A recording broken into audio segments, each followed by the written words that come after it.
প্রাচীনকালে এক অত্যাচারী বাদশা ছিল।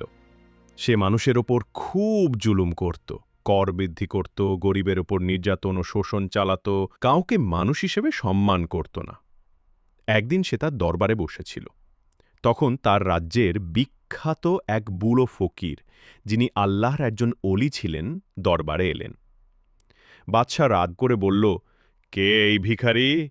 আমার অনুমতি ছাড়া এখানে ঢোকার সাহস কিভাবে হলো? ফকির শান্তভাবে বললেন, বাদশাহ, আমি এখানে আল্লাহর দাওয়াত নিয়ে এসেছি। তুমি আল্লাহকে ভুলে গেছ। জুলুম থামাও, মানুষের হক আদায় করো, ক্ষমা চাও আল্লাহর কাছে। বাদশাহ হাসল এবং বলল, আল্লাহ, যদি তিনি থাকেন তবে আমাকে শাস্তি দিন, এখনই দিন, দেখি কতটুকু শক্তি আছে তার। সবাই অবাক হয়ে গেল এই কুফুরি কথা শুনে।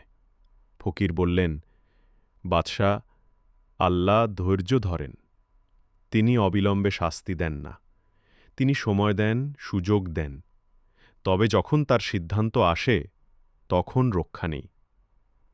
বাদশাহ জোরে জোরে হাসতে লাগল। সে ফকিরকে তাড়িয়ে দিল এবং বলল, তুমি চলে যাও, আর আমার দরবারে আসবে না। তোমার আল্লাহকে বলো আমাকে কিছু করে দেখাকো।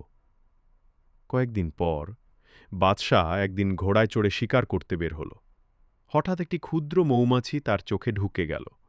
সে হাত দিয়ে বের করার চেষ্টা করল। চোখ লাল হয়ে গেল, ফোলা শুরু হল, ব্যথায় কাতরাতে লাগল।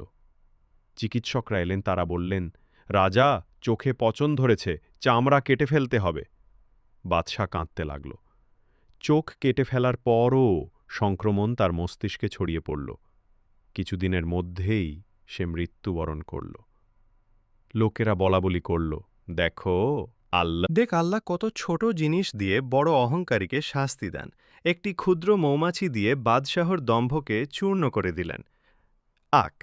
অহংকার ধ্বংসের কারণ। আল্লাহ অহংকারীকে পছন্দ করেন না। যে ব্যক্তি অহংকার করবে, আল্লাহ তাকে লাঞ্ছিত করবেন। লাহি হাদিস। 2. আল্লাহ সব কিছুর উপর ক্ষমতাবান।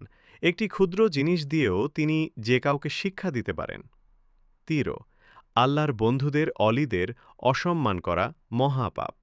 আল্লাহ বলেন, যে আমার বন্ধুর সাথে শত্রুতা করবে তার বিরুদ্ধে আমি যুদ্ধ ঘোষণা করি। সহিহ বুখারী। এরকম ইসলামিক আরও গল্পের ভিডিও পেতে আমাদের চ্যানেলটি সাবস্ক্রাইব করে আমাদের পাশে থাকুন। ধন্যবাদ।